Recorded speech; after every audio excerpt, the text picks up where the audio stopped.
बुढ़िया माई को मुक्ति दी तुलसी माता की कथा। एक बुढ़िया माई तुलसी जी को सींचती और कहती कि हे तुलसी माता, सत की दाता, मैं तेरा बिडला सींचती हूँ। मुझे बहू दे, पीताम्बर की धोती दे, मीठा मीठा घास दे, बैकुंठा में वास दे, चटक की चाल दे, पटक की मोत दे, चंदन का काठ दे, रानी सा राज दे, दाल भात का भोजन दे, 11 की मौत दे, कृष्ण जी का कंधा दे। तब तुलसी माता यह सुनकर सूखने लगी। तो भगवान ने पूछा कि हे तुलसी, तुम क्यों सूख रही हो? तुलसी माता ने कहा कि एक बुढ़िया रोज आती है और यही बात कह जाती है, मैं सब बात तो पूरा कर दूंगी, लेकिन कृष्ण का कंधा कहाँ से लाऊंगी? तो भगवान बोले, जब वो मरेगी तो मैं अपने आप कंधा दे आऊँगा, तू बुढ़िया माई से कह देना। जब बुढ़िया माई मर गई, सब लोग आ गए। जब माई को ले जाने लगे तो वह किसी से न उठी। तब भगवान एक 12 बरस के बालक का रूप धारण करके आए। बालक ने कहा, मैं कान में एक बात कहूँगा तो बुढ़िया माई उठ जाएगी। बालक ने कान में कहा, बुढ़िया माई मन की निकाल ले, पीताम्बर की धोती ले, मीठा मीठा घास ले, बैकुंठा का वास ले, चटक की चाल ले, पटक की मोत ले, कृष्ण जी का कंधा ले। यह सुनकर बुढ़िया माई हल्की हो गई। भगवान ने कंधा दिया और बुढ़िया माई को मुक्ति मिल गई। हे तुलसी माता, जैसे बुढ़िया माई को मुक्ति दी वैसे सबको देना। जेठ मास जलदान की कथा। बहुत समय पहले की बात है। एक नगर में एक धनी व्यापारी रहता था। उसके पास धन दौलत की कोई कमी नहीं थी, लेकिन वह बहुत कंजूस और कठोर स्वभाव का था। वह न तो दान करता था और न ही किसी प्यासे या गरीब की सहायता करता था।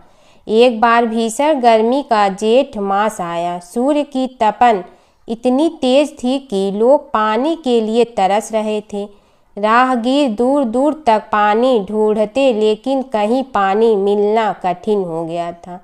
उसी नगर में एक गरीब बूढ़ी स्त्री रहती थी, जो रोज एक घड़ा पानी भरकर सड़क किनारे बैठ जाती और प्यासे लोगों को निस्वार्थ भाव से जल पिलाती। एक दिन वही व्यापारी उस रास्ते से गुजरा। उसे बहुत प्यास लगी, लेकिन उसके मन में घमंड था। उसने सोचा कि मैं इतना धनी हूँ, फिर किसी गरीब से पानी क्यों लूँ। वह आगे बढ़ गया, लेकिन प्यास के कारण उसका हाल बेहाल हो गया। अंत में मजबूर होकर वह उसी बूढ़ी स्त्री के पास लौटा। बूढ़ी स्त्री ने बिना कुछ पूछे उसे ठंडा जल पिलाया। पानी पीकर व्यापारी को बहुत राहत मिली। उसने पूछा, माँ, तुम यह सेवा क्यों करती हो? बूढ़ी स्त्री मुस्कुरा कर बोली, बेटा, जेठ मास में जलदान सबसे बड़ा पुण्य होता है। प्यासे को पानी पिलाना भगवान की सेवा के समान है। उस दिन व्यापारी के मन में परिवर्तन आ गया। उसने अपने जीवन में पहली बार सच्चे दान का महत्व समझा। अगले ही दिन से उसने जगह जगह प्याऊ पानी की व्यवस्था लगवाई और राहगीरों को जल पिलाने लगा। कुछ समय बाद जब उसका जीवन समाप्त हुआ तो यमदूत उसे ले जाने आए, लेकिन उसके जलदान के पुण्य के कारण उसे स्वर्ग की प्राप्ति हुई। कहा जाता है कि जेठ मास में किया गया जलदान अनेक जन्मों के पापों को नष्ट कर देता है और मनुष्य को सुख समृद्धि प्रदान करता है। जेठ मास की भीषण गर्मी में प्यासे को जल पिलाना सबसे बड़ा पुण्य है। यह सेवा न केवल दूसरों का जीवन बचाती है, बल्कि हमारे जीवन को भी सफल बनाती है। एक गांव में एक बुढ़िया माई रहती थी। उसके 2 बेटे तथा बहू भी थे। बुढ़िया माई भगवान श्री हरि विष्णु की परम भक्त थी। अपना जीवन दान धर्म पुण्य कार्य कर्मों में लगाती थी, परंतु बुढ़िया माई कभी भी मंदिर और सत्संग में व तीर्थ स्थानों पर नहीं जाती थी। एक बार गांव में भागवत कथा हो रही थी। बेटे ने कहा, माँ, आप सारा दिन घर में रहती हैं, आप मंदिर में भागवत कथा सुनने क्यों नहीं जाती? बुढ़िया माई ने बेटे का मन रखने के लिए कह दिया कि आज जाऊंगी, परंतु नहीं गई। ऐसा करते करते 6 दिन निकल गए। बुढ़िया माई के बेटे ने कहा, माँ आज अंतिम दिन है, आज तो कथा सुनने आपको जाना ही पड़ेगा। सारा दिन घर का काम करके बुढ़िया माई ने जाते जाते इतनी देर कर दी कि अंतिम दिन की भागवत कथा भी समाप्त हो गई।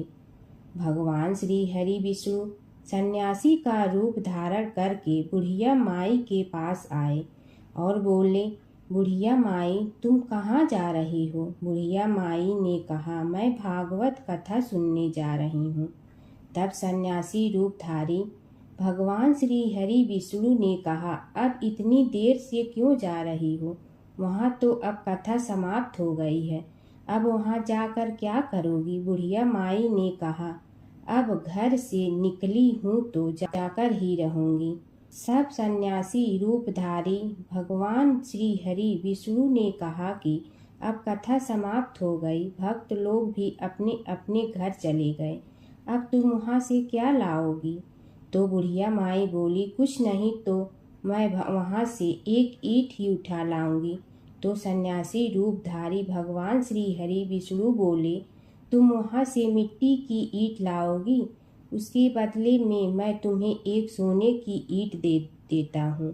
बुढ़िया माई ने ईंट ले ली और घर की तरफ चल पड़ी और विचार करने लगी कि यदि यह ईंट मैं घर लेकर जाऊंगी तो बेटे बहू झगड़ने लगेंगे।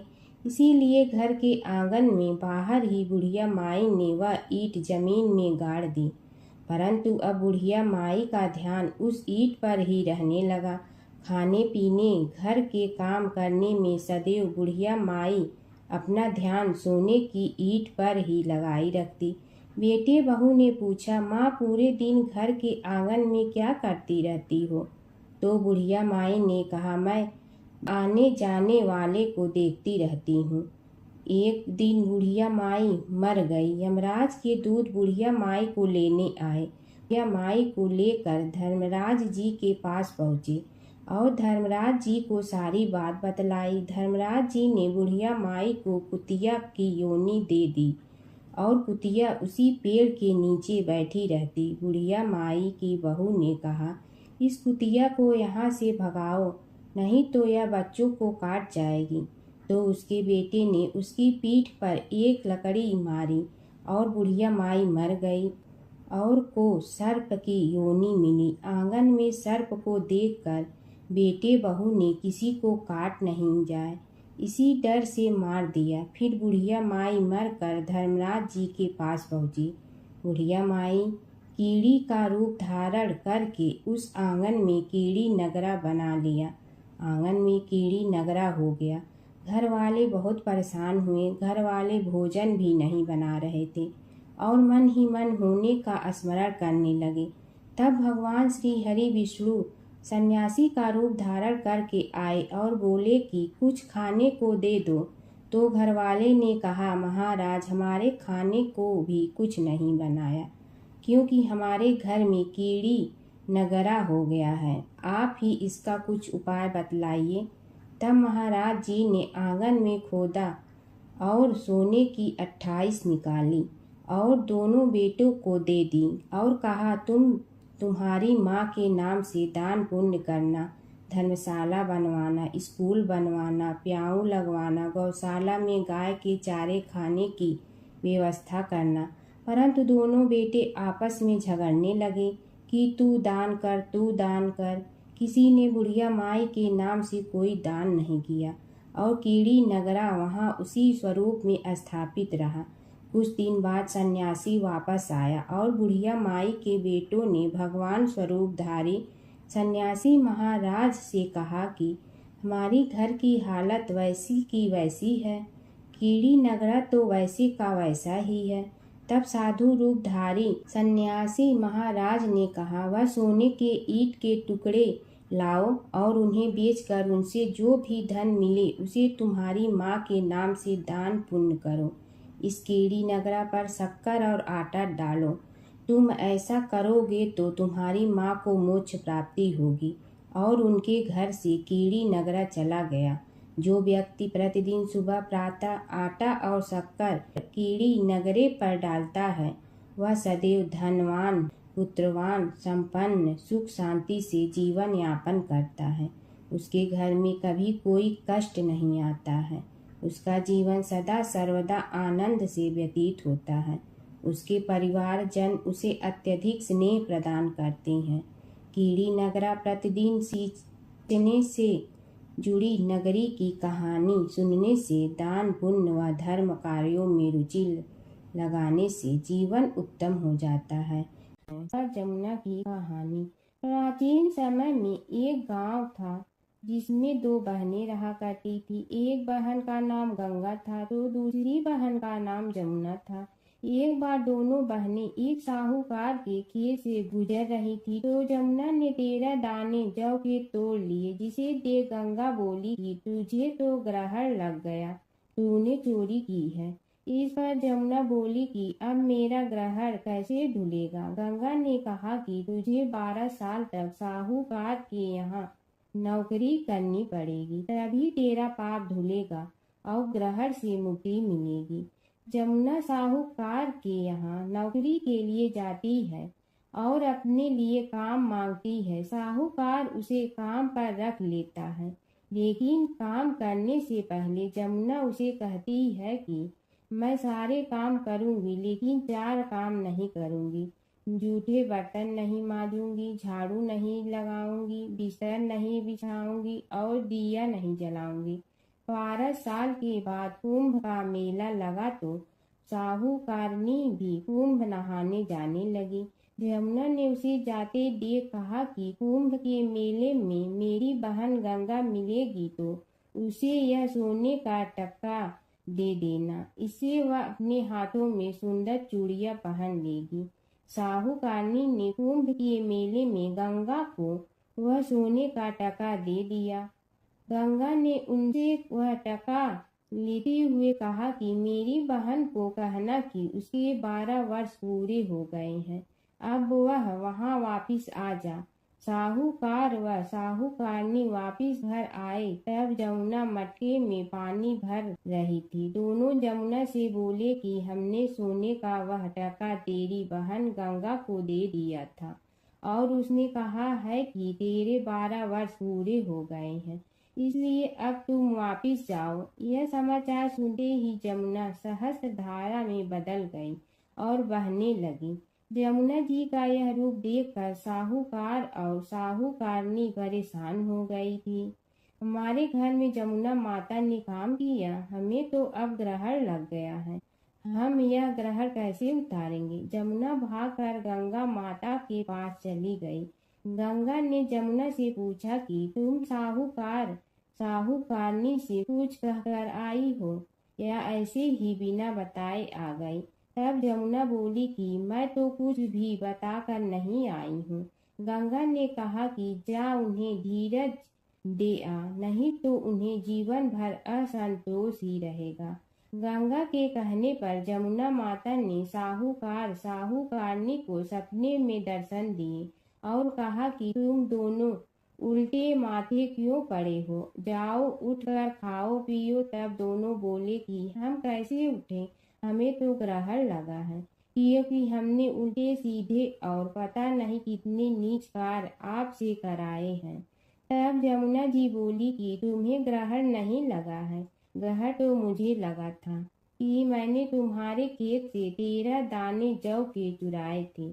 मैं तो अपना ग्रहण उतारने तुम्हारे घर आई थी। मेरा ग्रहण तुम्हारे घर में 12 वर्ष तक रहने से उतर गया है और मेरी मुक्ति हो गई है। जमुना जी ने कहा कि तुम्हें कोई ग्रहण नहीं लगा है, उल्टे मेरे 12 वर्ष तक यहाँ रहने से तुम्हारी भी मुक्ति हो गई है। यह कहकर जमुना जी स्वप्न से चली गई। दोनों उठकर देखते हैं कि उनके घर में पहले से भी अधिक धन हो गया है। हे जमुना माता, जैसे आपने साहूकार व साहूकारनी की मुक्ति कराई, वैसे ही आप अपने सभी भक्तों की करना। बसेरे की कहानी। किसी गांव में एक भाट व एक जाट रहता था। दोनों में घनिष्ठ मित्रता थी। एक बार जाट अपनी बहन के घर जाने को तैयार हुआ तो भाट अपनी ससुराल जाने को तैयार हुआ। दोनों साथ चल पड़े तो रास्ते में रुककर एक कुएं की मुंडेर पर बैठ गए। जाट ने भाट से कहा कि नगर बसेरा कर लेते हैं। इस पर भाट बोला कि तू ही नगर बसेरा कर ले, मैं तो अपनी ससुराल जा रहा हूँ, वहाँ खूब खातिर होगी मेरी, तू कर ले नगर बसेरा। जाट वहीं कुएं के पास बैठ पानी की घंटी और चावल का दाना लेकर नगर बसेरा करने लगा। नगर बसेरा करने के साथ जाट कहने लगा कि नगर बसेरा जो करे सो मल धोवे पाँव, ताता माड़ा तापसी देगी मेरी माँ, माँ देगी मावशी तेगी द्वारका का वास, मीठा मीठा घास वृंदावन का वास, पाँच कुल्ठी छठी रास मेरी जीवड़ो श्री कृष्ण के पास, डालू पानी हो जाए घी झट से निकल जाए मेरा जी। यह सब कर कर के वह जाट बहन के पास चल पड़ा। जाट की बहन ने भाई के आने पर उसकी खातिर की खी बूरा के साथ भाई को जिमाया। दोनों ने बैठकर ढेर सारी बातें की। इधर भाट अपने ससुराल पहुंचा तो वहां आग लगी हुई थी। आग बुझाने वह भी लग गया, जिसमें हाथ मुंह भी काले हो गए और खुद भी थोड़ा सुलझ गया। ना रोटी ना पानी के लिए ही किसी ने पूछा। एक पड़ोसन आई तो उसने भाट की सास को कहा कि जमाई आया है, जरा उस आओ भगत कर लो। बुढ़िया बोली कि सब कुछ तो जल गया है, अब कहाँ से आओ भगत करूं। तब पड़ोसन ने ही भाट को एक रोटी के साथ छाछ दी। उसने वही खाकर गुजारा किया। शाम को दोनों फिर घर की ओर चल पड़े और रास्ते में मिल गए और एक दूसरे का हाल पूछा। भाट बोला कि मेरी ससुराल में तो आग लगी हुई थी, आग बुझाते मैं खुद काला हो गया हूँ, ना रोटी मिली ना पानी। जाट बोला कि मेरी तो बहुत खातिर हुई। फिर बोला कि मैंने कहा था ना कि नगर बसेरा कर ले, आ अब कर ले, लेकिन भाट ने फिर मना कर दिया। कहने लगा कि चाहे रोटी दे या न दे, तेरी तो माँ है, दही चूरमा का पेड़ा धरा पाएगा। भाट ने फिर नगर बसेरा नहीं किया।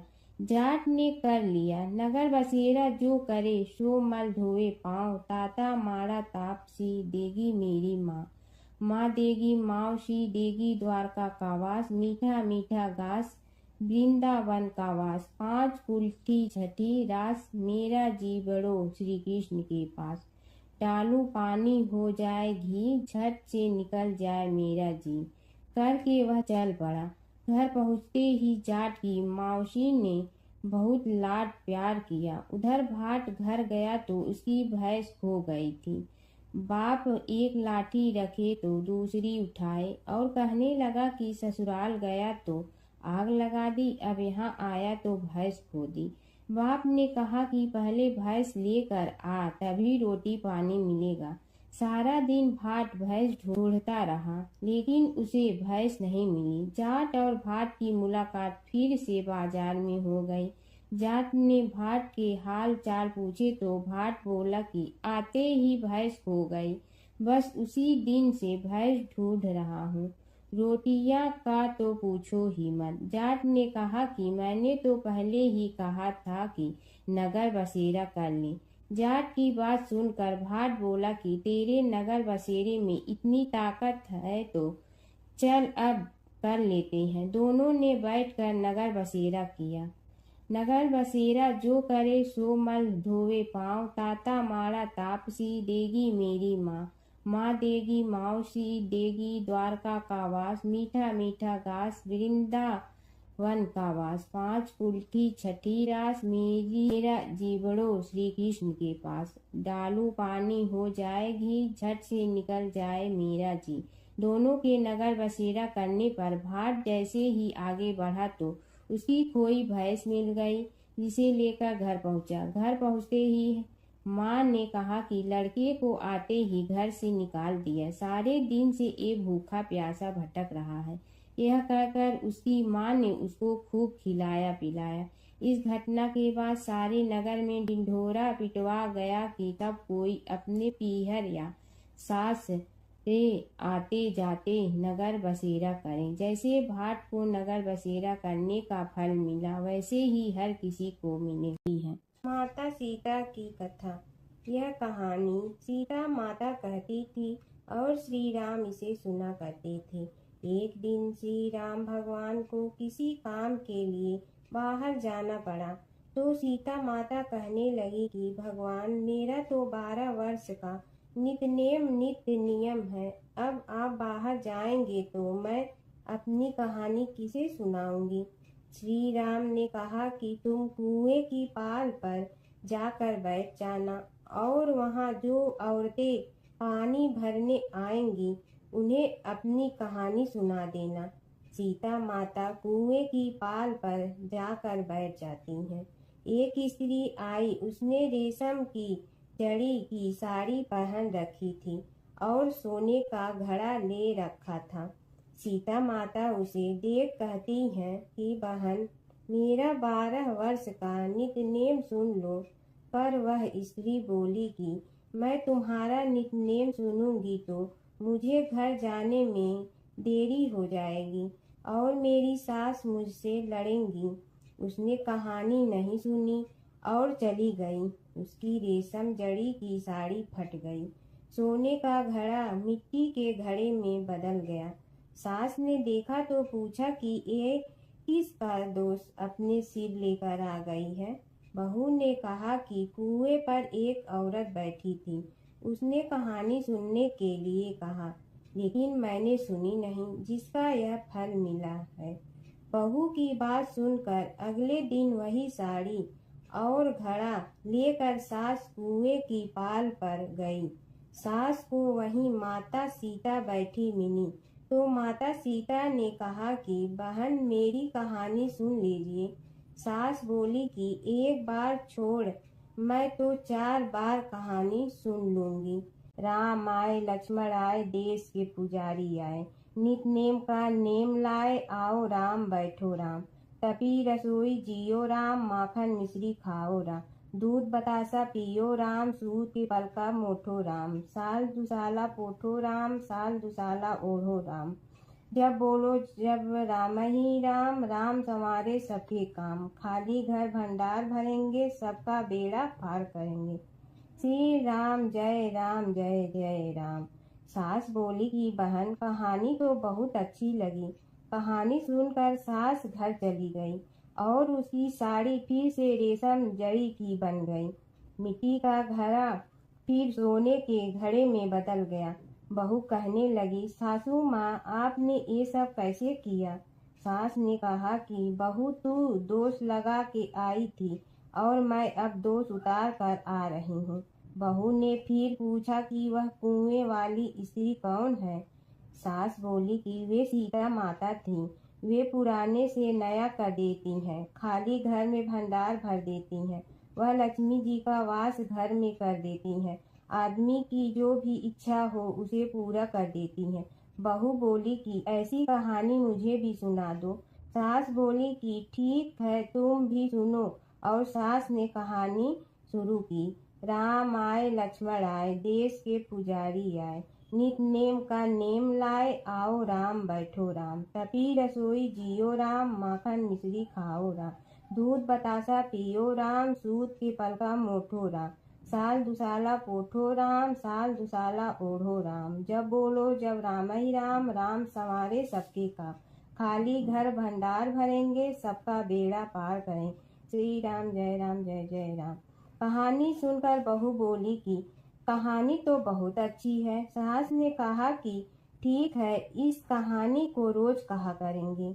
अब सास बहू रोज सवेरे उठती, नहाती धोती और पूजा करने के बाद नित नेम की सीता की कहानी कहती। एक दिन उनके यहाँ एक पड़ोस की औरत आई और बोली कि बहन, जरा सी आँच दे ना। तो वह बोली कि आज तो अभी हमने जलाई ही नहीं।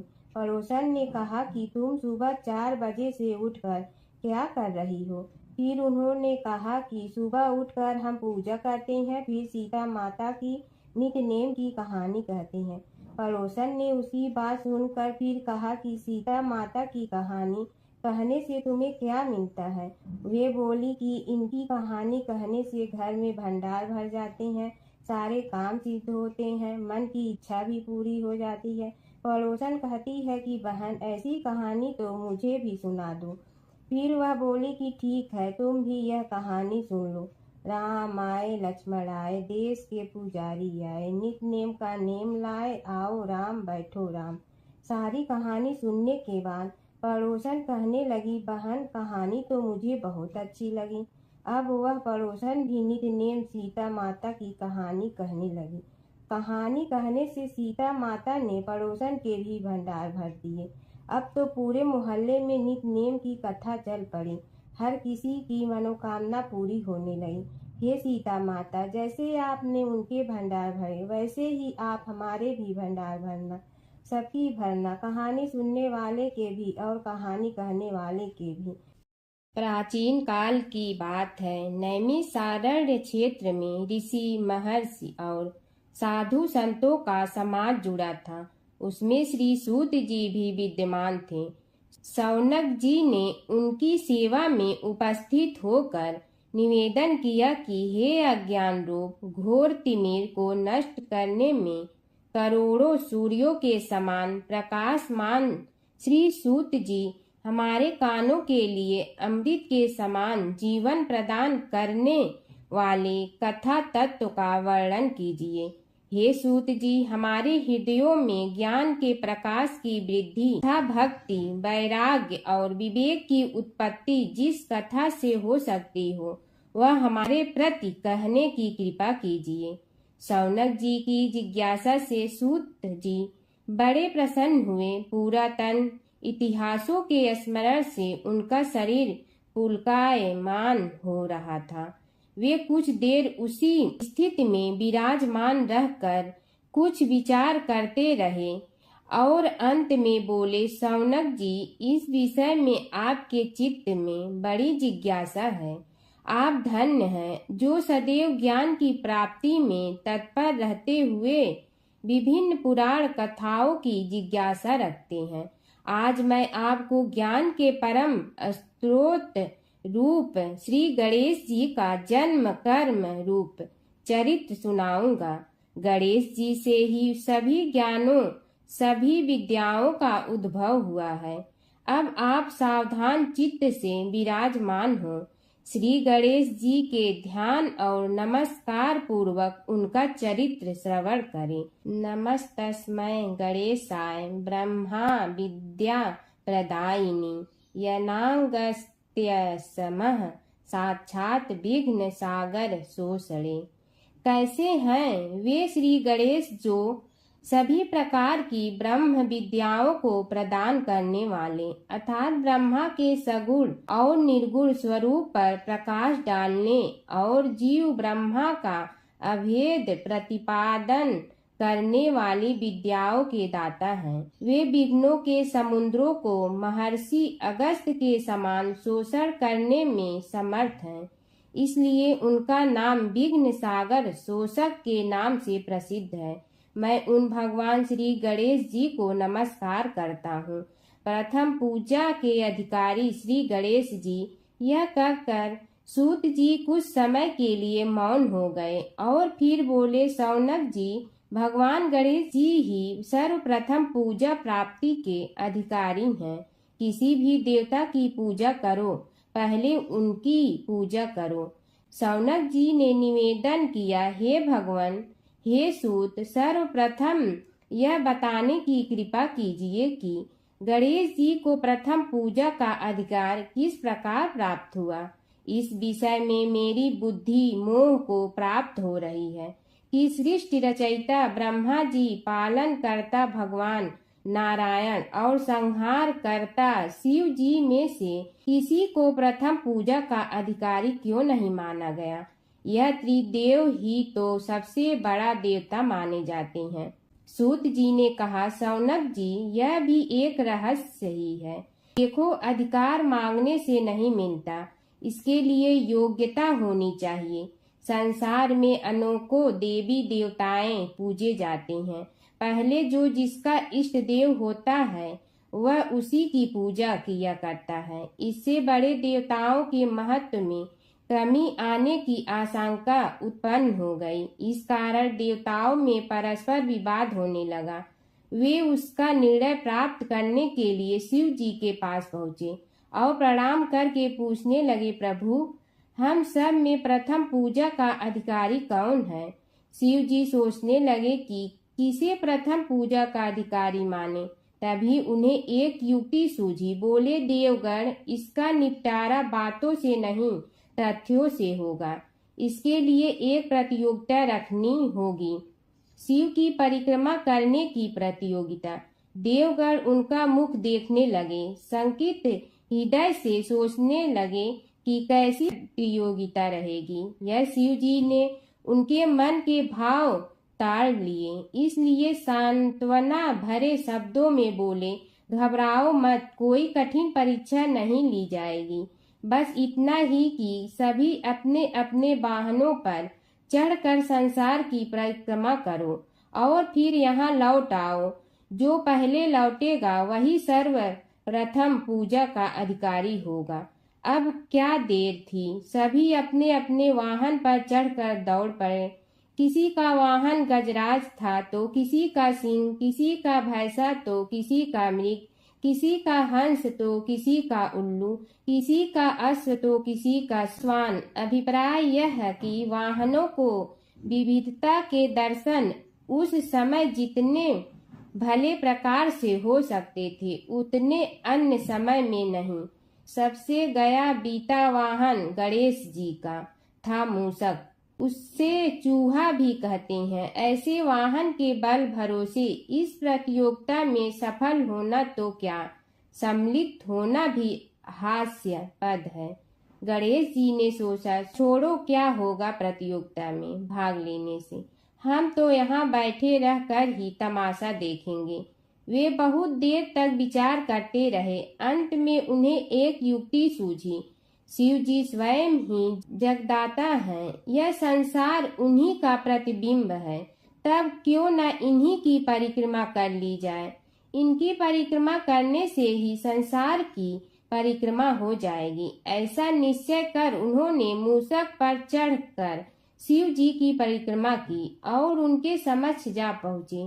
शिव जी ने कहा, तुमने परिक्रमा पूर्ण कर ली? उन्होंने उत्तर दिया, जी हाँ। शिव जी सोचने लगे कि इसे तो यहीं घूमते हुए देखा, फिर परिक्रमा कैसे कराया।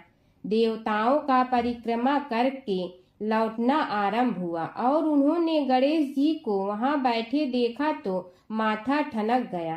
फिर भी साहस करके बोले, अरे तुम विश्व की परिक्रमा के लिए नहीं गए? गणेश जी ने कहा, अरे मैं कब का यहाँ आ गया। देवता बोले, तुम्हें तो कहीं भी नहीं देखा। गणेश जी ने उत्तर दिया, देखते कहाँ से, समस्त संसार शिव जी में विद्यमान है।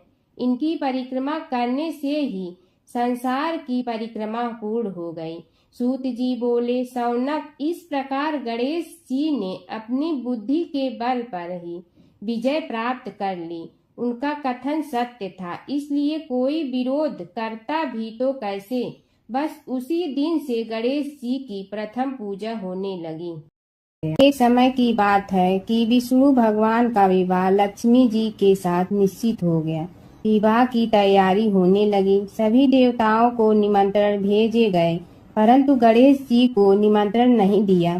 कारण जो भी रहा हो, अब भगवान विष्णु की बारात जाने का समय आ गया। सभी देवता अपनी पत्नियों के साथ विवाह समारोह में आए। उन सब ने देखा कि गणेश जी कहीं दिखाई नहीं दे रहे हैं। तब वे आपस में चर्चा करने लगे कि क्या गणेश जी को कोई न्योता नहीं दिया है या स्वयं गणेश जी ही नहीं आए हैं। सभी को इस बात पर आश्चर्य होने लगा। तभी सब ने विचार किया कि विष्णु भगवान से ही इसका कारण पूछा जाए। विष्णु भगवान से पूछने पर उन्होंने कहा, कि हमने गणेश जी के पिता भोलेनाथ महादेव को न्योता भेजा है।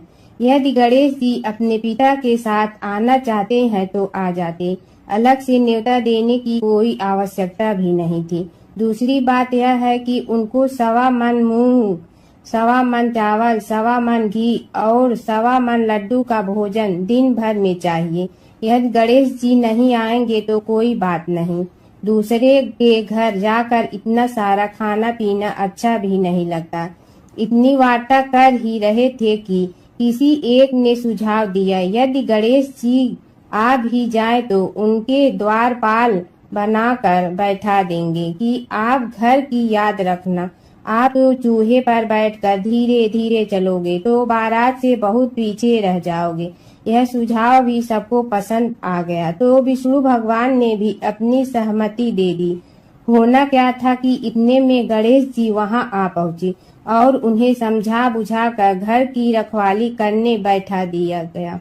बारात चल रही थी तब नारद जी ने देखा कि गणेश जी तो दरवाजे पर ही बैठे हुए हैं, तो वे गणेश जी के पास गए और रुकने का कारण पूछा। गणेश जी कहने लगे कि विष्णु भगवान ने मेरा बहुत अपमान किया है। नारद जी ने कहने लगे कि अपनी मूसक देना को आगे भेज दे तो वह रास्ता खोद देगी, जिससे उनके वाहन धरती में धंस जाएंगे। तब आपको सम्मान पूर्वक बुलाना पड़ेगा। अब तो गणेश जी ने अपनी मूसक सेना जल्दी से आगे भेज दी और सेना ने जमीन पोली कर दी। जब बारात वहां से निकली तो रथों के पहिए धरती में धंस गए। लाख कोशिश करे परंतु पहिए नहीं निकले। सभी ने अपने अपने उपाय किए परंतु पहिए तो नहीं निकले, बल्कि जगह जगह से टूट गए। किसी की समझ में नहीं आ रहा था कि अब क्या किया जाए। तब तो नारद जी ने कहा, आप लोगों ने गणेश जी का अपमान करके अच्छा नहीं किया। यदि उन्हें मना कर लाया जाए तो आपका कार्य सिद्ध हो सकता है और यह संकट टल सकता है। शंकर भगवान ने अपने दूत नंदी को भेजा और वे गणेश जी को लेकर आए। गणेश जी का आदर सम्मान के साथ पूजन किया। तब कहीं रथ के पहिए निकले। अब रथ के पहिए निकल के परंतु टूट फूट गए तो उन्हें सुधारे गए।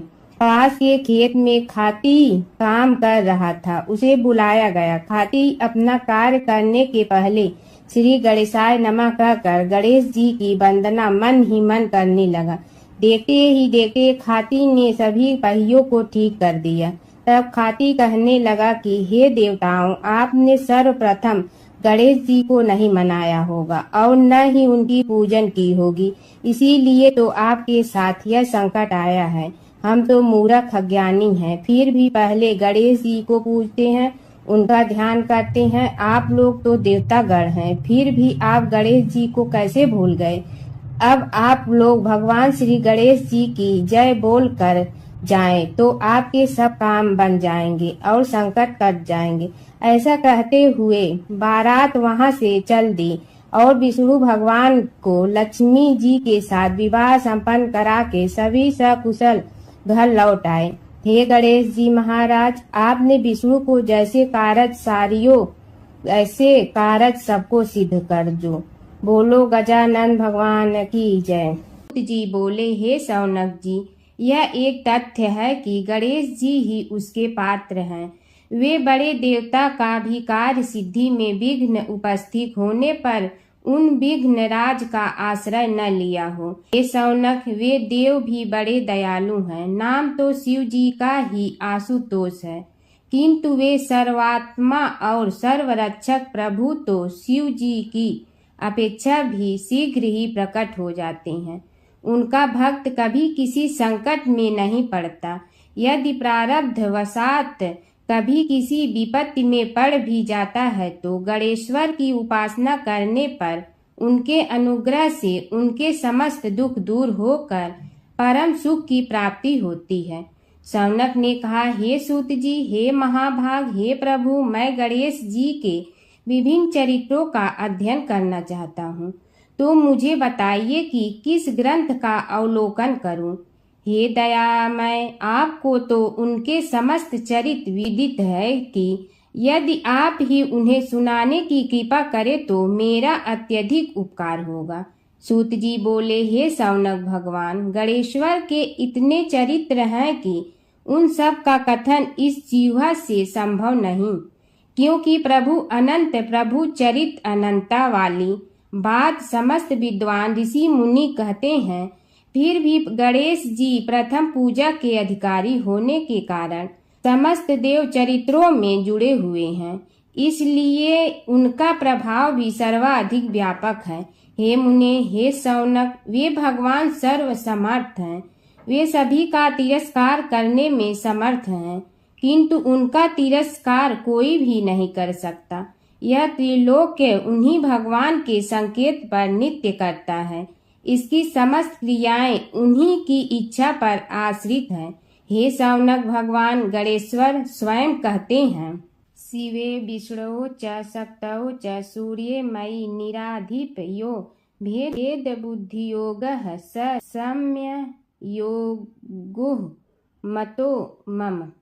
हे नरेश्वर, हे वरेण्य, शिव, विष्णु, शक्ति, सूर्य और मुझ गणेश में जो अभेद बुद्धि योग है, मेरे मत में वही सम्यक योग है।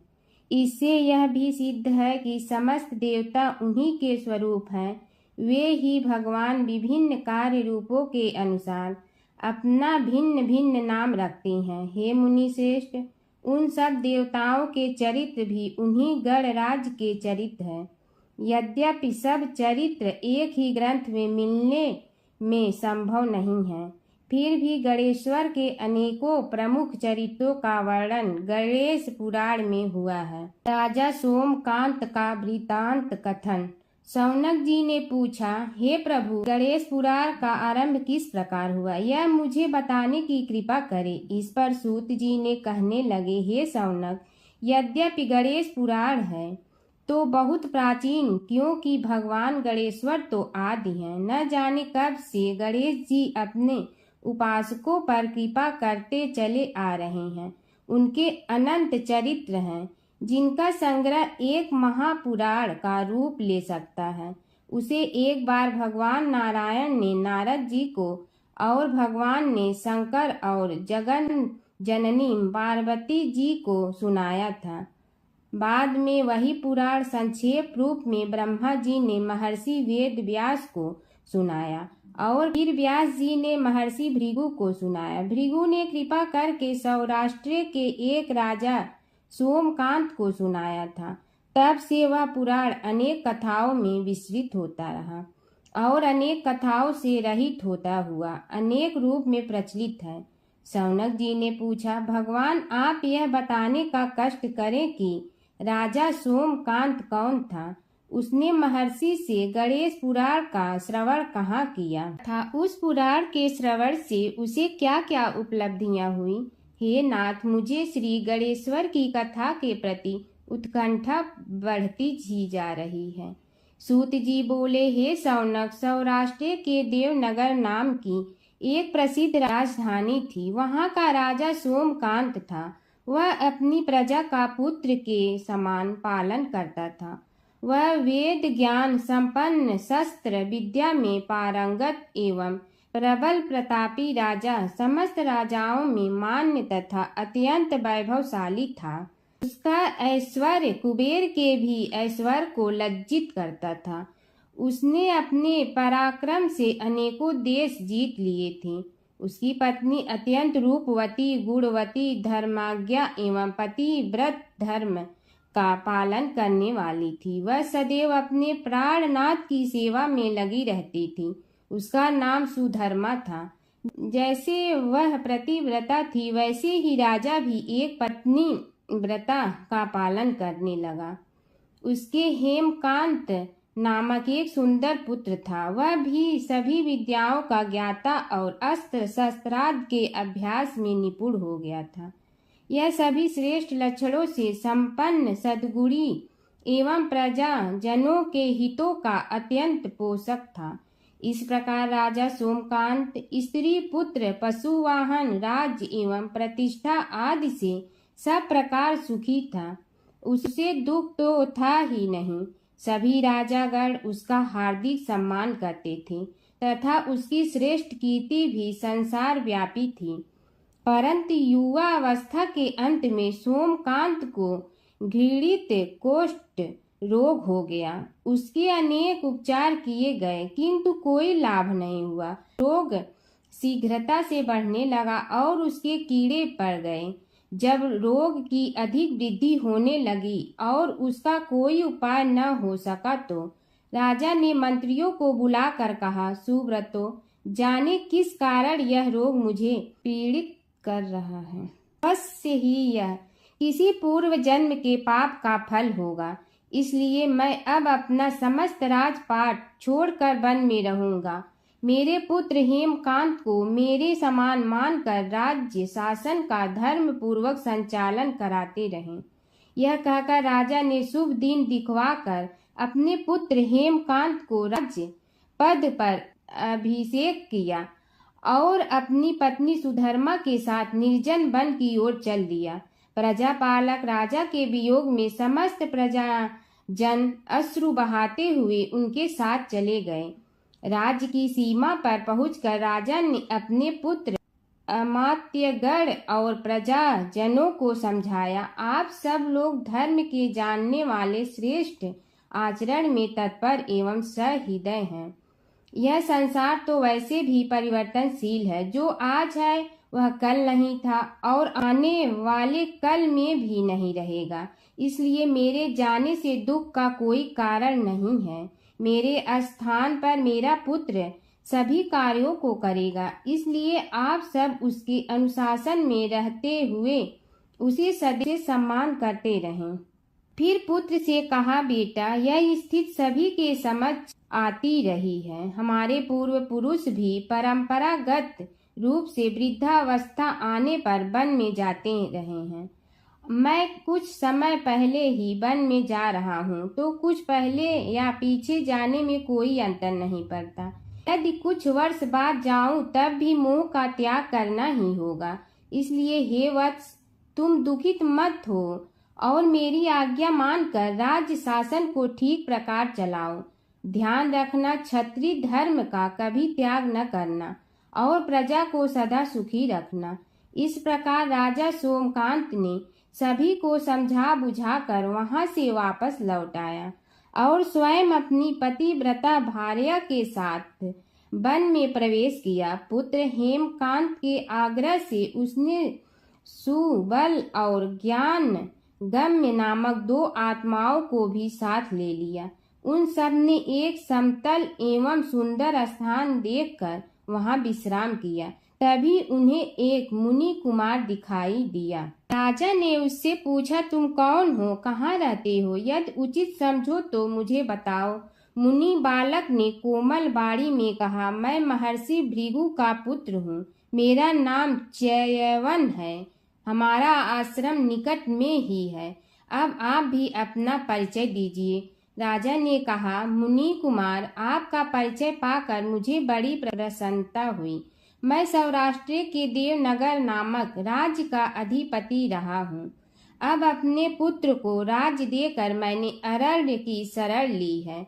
मुझे कुष्ठ रोग अत्यंत पीड़ित किए हुए हैं। उसकी निवृत्ति का कोई उपाय करने वाला हो तो कृपा कर मुझे बताइए।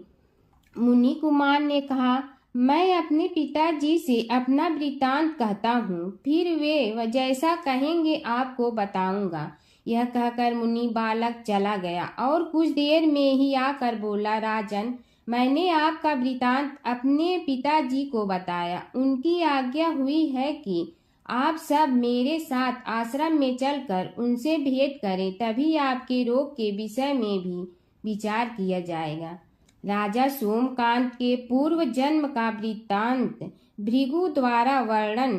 राजा अपनी पत्नी और अमात्यों के सहित च्यवन के साथ साथ भृगु आश्रम में जा पहुंचा और उन्हें प्रणाम कर बोला, हे भगवान, हे महर्षि, मैं आपकी शरण हूँ। आप मुझ कुष्ठी पर कृपा कीजिए। महर्षि बोले, राजन, यह तुम्हारे किसी पूर्व जन्म कृत पाप का ही उदय हो गया है। इसका उपाय मैं विचार करके बताऊंगा। आज तो तुम सब स्नान आज से निवृत्त होकर रात्रि विश्राम करो। महर्षि की आज्ञा अनुसार सबने स्नान भोजन आदि के उपरांत रात्रि व्यतीत की और प्रातः काल स्नान आदि नित्य कर्मों से निवृत्त होकर महर्षि की सेवा में उपस्थित हुए।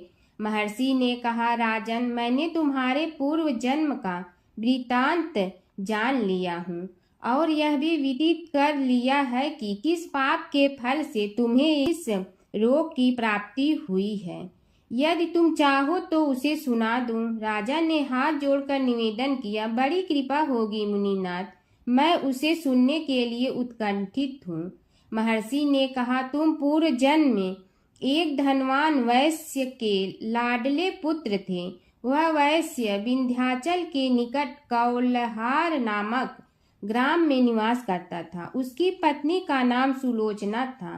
तुम उसी वैश्य दंपत के पुत्र हुए। तुम्हारा नाम कामद था। तुम्हारा लालन पालन बड़े लाड चाव से हुआ।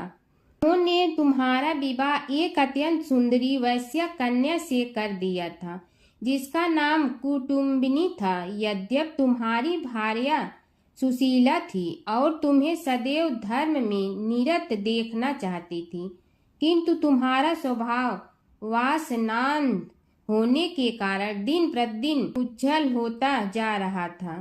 किंतु माता पिता भी धार्मिक थे, इसलिए उनके सामने तुम्हारी उज्ज्वलता दबी रही।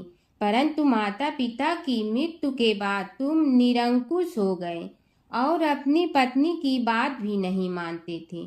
तुम्हें अनाचार में प्रवृत्त देखकर उसे दुख होता था, तो भी उसका कुछ बस न चलता था। तुम्हारी उन्मत्तता चरम सीमा पर थी।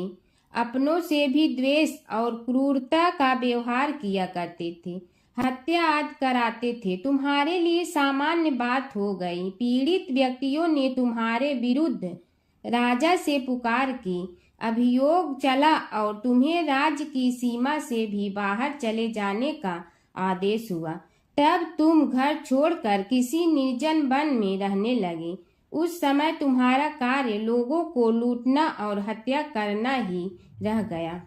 एक दिन मध्याह्न काल था। गुणवर्धक नामक एक विद्वान ब्राह्मण उधर से निकला। बेचारा अपनी पत्नी को लिवाने के लिए ससुराल जा रहा था। तुमने उस ब्राह्मण युवक को पकड़कर लूट लिया। प्रतिरोध करने पर उसे मारने लगे तो वह चित्कार करने लगा, मुझे मत मार, मत मार, देख मेरा दूसरा विवाह हुआ है। मैं पत्नी को लेने के लिए जा रहा हूँ। किंतु तुम तो क्रोधवश में ऐसे लीन हो रहे थे कि तुमने उसकी बात सुनकर भी नहीं सुनी। जब उसे मारने लगे तो उसने श्राप दे दिया, अरे हत्यारे, मेरी हत्या के पाप से तो सहस्त्र कल्प तक घोर नरक भोगोगे। तुमने उसकी कोई चिंता न की और सिर काट लिया। राजन, तुमने ऐसी ऐसी एक नहीं बल्कि अनेक निरीह हत्याएं की थी, जिनकी गणना करना भी पाप है। इस प्रकार इस जन्म में तुमने घोर पाप कर्म किए थे, किंतु बुढ़ापा आने पर जब अशक्त हो गए तब तुम्हारे साथ जो क्रूर कर्मा थे वे भी किनारा कर गए। उन्होंने सोच लिया कि अब तो इसे खिलाना भी पड़ेगा, इसलिए मरने दो यहीं। अमोघ प्रभाव गणेश उपासना का कथन। राजन, अब तुम निरालंब थे, चल फिर तो सकते ही नहीं थे। भूख से पीड़ित रहने के कारण रोगों ने भी घेर लिया। उधर से जो कोई निकलता तुम्हें घृणा की दृष्टि से देखता हुआ चला जाता। तब तुम आहार की खोज में बड़ी कठिनाई से चलते हुए एक जीर्ण शीर्ण देवालय में पहुंचा। उसमें भगवान गणेश्वर की प्रतिमा विद्यमान थी। तब न जाने किस पुण्य के उदय होने से तुम्हारे मन में गणेश जी के प्रति भक्ति भाव जागृत हुआ। तुम निराहार रहकर उनकी उपासना करने लगे। उससे तुम्हें सब कुछ मिला और रोग भी कम हुआ। राजन, तुमने अपने साथियों की दृष्टि बचाकर बहुत सा धन एक स्थान पर गाड़ दिया था। अब तुमने उस धन को उसे देवालय के जीर्णोद्धार में लगाने का निश्चय किया। शिल्पी बुलाकर उस मंदिर को सुंदर और भव्य बनवा दिया। इस कारण कुख्याति ख्याति में बदलने लगी। फिर यथा समय तुम्हारी मृत्यु हुई। यमदूतों ने पकड़कर तुम्हें यमराज के समक्ष उपस्थित किया।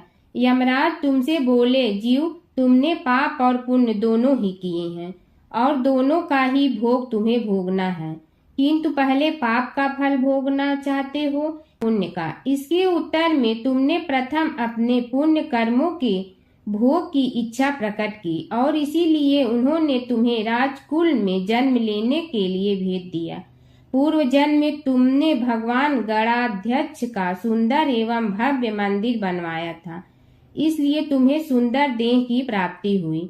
यह कहकर महर्षि भृगु कुछ रुके। उन्होंने देखा कि राजा को इस वृतांत पर शंका हो रही है। तभी महर्षि के शरीर में असंख्य विकराल पक्षी उत्पन्न होकर राजा की ओर झपटे। उनकी चोंच बड़ी तीक्ष्ण थी, जिनसे वे राजा के शरीर को नोच नोच कर खाने लगे। उसके कारण उत्पन्न असहनीय पीड़ा से व्याकुल हुए राजा ने महर्षि के समक्ष हाथ जोड़कर निवेदन किया, प्रभु, आपका आश्रम तो समस्त द्वेष आदि से परे है और यहाँ मैं आपकी शरण में बैठा हूँ, तब यह पक्षी मुझे आकर ही क्यों पीड़ित कर रहे हैं? हे मुनिनाथ, इनसे मेरी रक्षा कीजिए। महर्षि ने राजा के अंतर्वचन सुनकर सांत्वना देते हुए कहा, राजन, तुमने मेरे वचनों में शंका की थी और जो मुझ सत्यवादी के कथन में शंका करते हैं उसे खाने के लिए मेरे शरीर से इसी प्रकार पक्षी प्रकट हो जाते हैं, जो कि मेरे हुंकार करने पर भस्म हो जाया करते हैं। यह कर महर्षि ने हुंकार की और तभी वे समस्त पक्षी भस्म हो गए। राजा श्रद्धावनत होकर उनके समक्ष अश्रुपात करता हुआ बोला, प्रभु, अब आप पाप से मुक्त होने का उपाय कीजिए। महर्षि ने कुछ विचार कर कहा, राजन, तुम पर भगवान गणेश्वर की कृपा सहज रूप से है और वे ही प्रभु तुम्हारे पापों को भी दूर करने में समर्थ हैं, इसलिए तुम उनके पाप नाशक चरित्रों का श्रवण करो।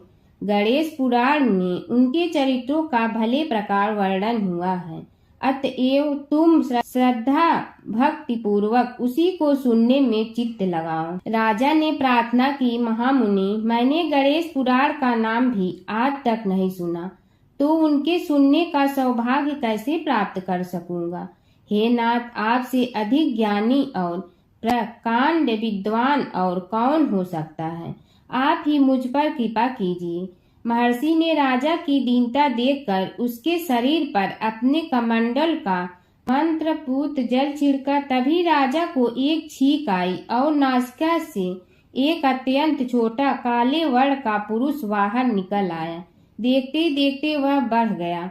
उसके भयंकर रूप को देखकर राजा कुछ भयभीत हुआ, किंतु समस्त आश्रमवासी वहां से भाग गए। वह पुरुष महर्षि के समक्ष हाथ जोड़कर खड़ा हो गया।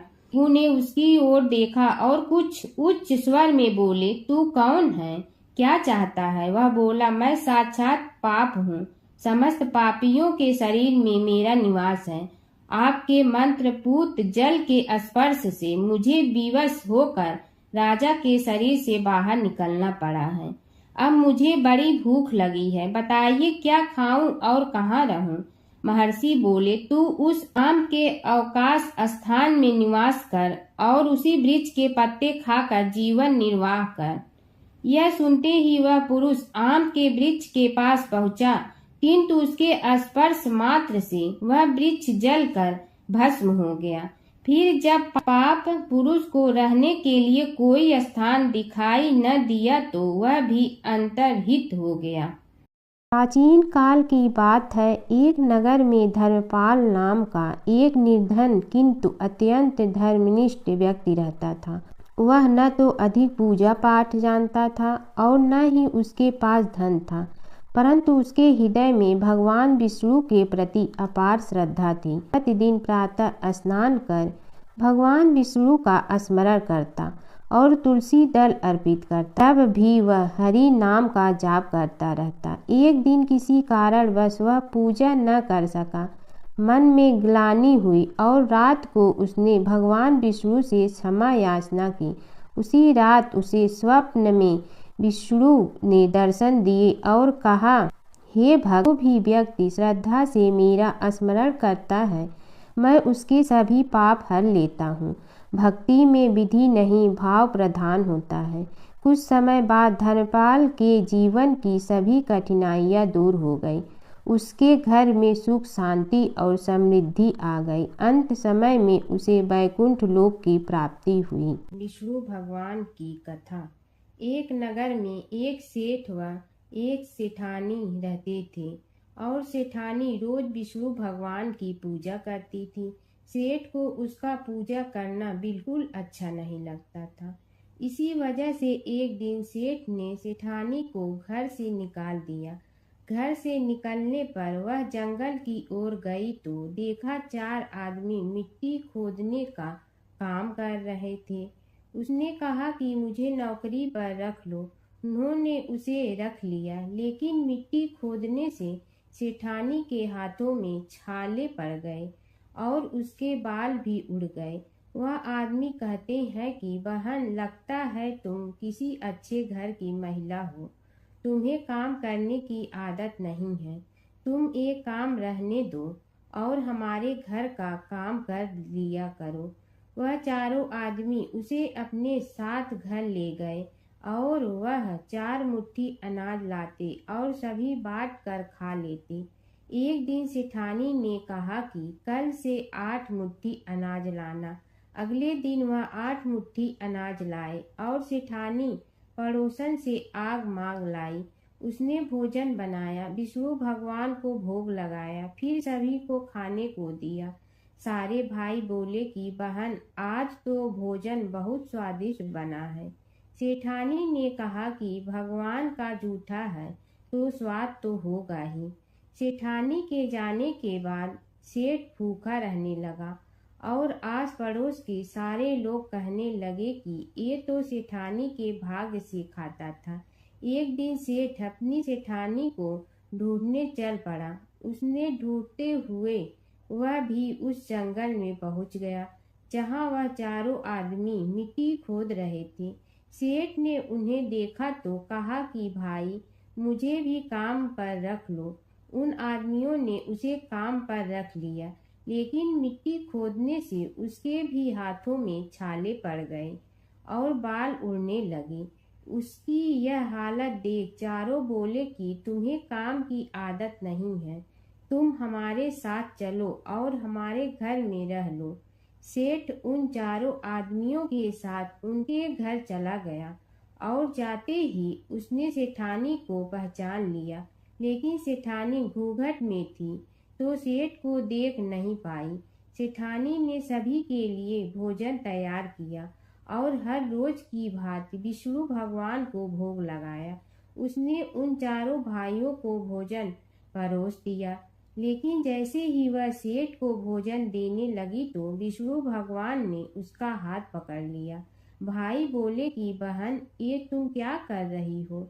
वह बोली, मैं कुछ नहीं कर रही हूँ, मेरा हाथ तो विष्णु भगवान ने पकड़ लिया है। भाई बोले, हमें भी विष्णु भगवान के दर्शन कराओ। उसने भगवान से प्रार्थना की तो विष्णु जी प्रकट हो गए। सभी ने दर्शन किए। सेठ ने सेठानी से क्षमा मांगी और सेठानी को साथ चलने को कहा। भाइयों ने अपनी बहन को बहुत सा धन देकर विदा किया। जब सेठानी के साथ सेठ भी भगवान विष्णु की पूजा करने लगा और उनके परिणाम से उनका घर अन्न धन से भर गया। एक बार अपने पुत्र के खातिर भगवान शिव और श्री कृष्ण के बीच छिड़ गया था प्रलयंकारी युद्ध। भगवान शिव जहाँ प्रलय के देवता हैं, वहीं श्री कृष्ण पालन करता। दोनों के कारण ही यह जगत सुचारू रूप से चल रहा है और दोनों महाशक्तिशाली हैं।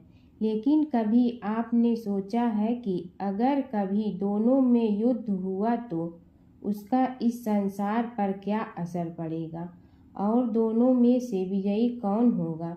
चलिए जानते हैं एक पौराणिक कथा जहां इन दोनों के भयंकर युद्ध का वर्णन मिलता है। पौराणिक कथा के अनुसार एक बार राजा बलि के सबसे बड़े पुत्र बाणासुर ने शिवपुत्र कार्तिकेय की सुंदरता से मोहित होकर भगवान शिव का पुत्र बनने की इच्छा जताई। उसने भगवान शिव की कठोर तपस्या की, जिसके बाद शिव जी ने उसे अपने पुत्र के रूप में स्वीकार कर लिया। एक समय ऐसा आया जब बाणासुर की पुत्री उषा को श्री कृष्ण के पुत्र अनिरुद्ध से प्रेम हो गया। उषा की मायावी मित्र अप्सरा चित्रलेखा ने अनिरुद्ध और उषा का गंधर्व विवाह करा दिया।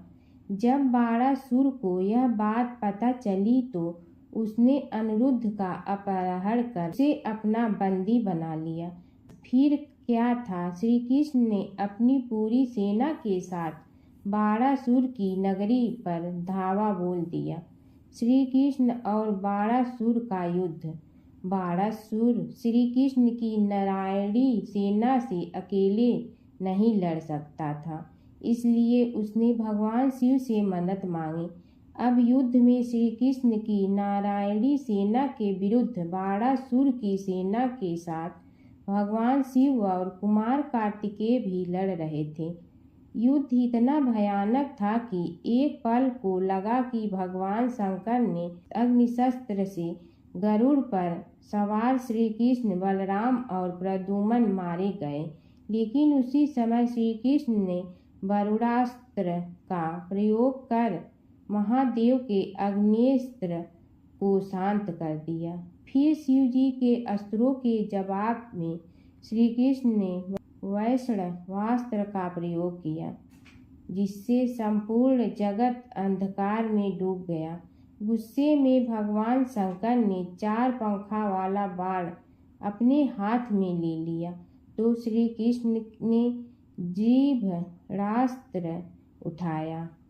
इस तरह यह युद्ध समय के साथ विकराल हो गया और इस युद्ध से समस्त सृष्टि में हाहाकार मच गया। तब ब्रह्मा जी को युद्ध रोकने आना पड़ा। उन्होंने दोनों को सारी स्थिति स्पष्ट की कि किस प्रकार उनके युद्ध से संसार का विनाश हो रहा है। उनके समझाने के बाद महादेव युद्ध में पीछे हट गए, लेकिन कार्तिकेय और बाणासुर भगवान श्री कृष्ण से युद्ध करते रहे। जब श्री कृष्ण ने बाणासुर को परास्त किया, अंत में भगवान श्री कृष्ण ने युद्ध में बाणासुर को पराजित करने के लिए अपना सुदर्शन चक्र प्रयोग किया और उसकी मदद से बाणासुर के सहस्त्र भुजाओं को काट डाला।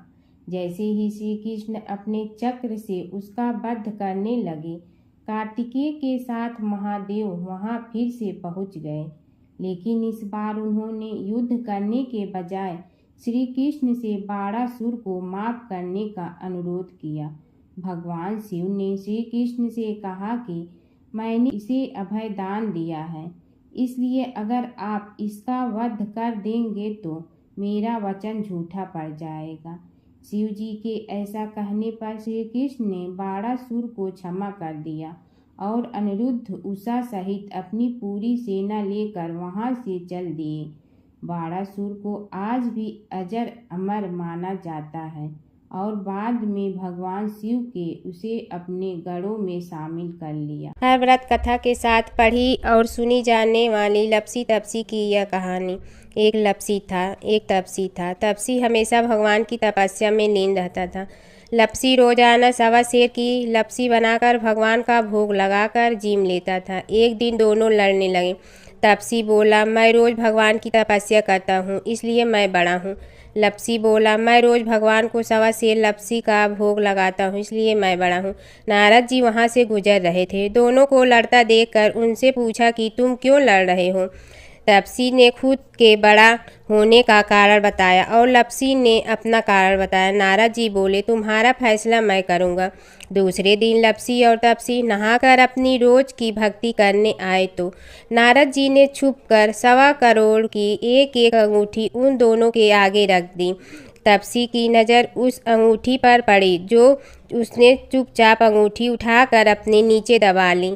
तब लपसी की नज़र अंगूठी पर पड़ी, लेकिन उसने ध्यान नहीं दिया। भगवान को भोग लगाकर लपसी खाना खाने लगा।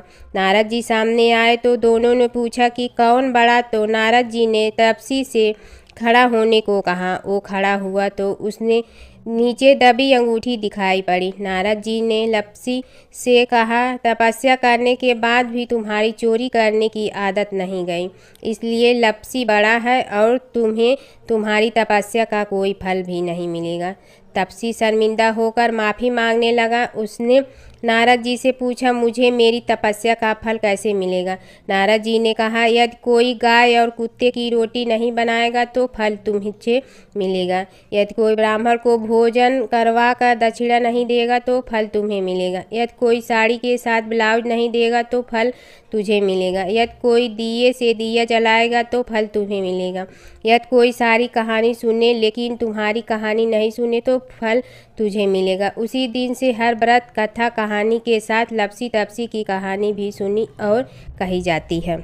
ओम जय जगदीश हरे स्वामी जय जगदीश हरे, भक्त जनों के संकट क्षण में दूर करे। ओम जय जगदीश हरे, जो ध्यावे फल पावे, दुख बिन दे मन का, सुख संपत्ति घर आवे, कष्ट मिटे तन का।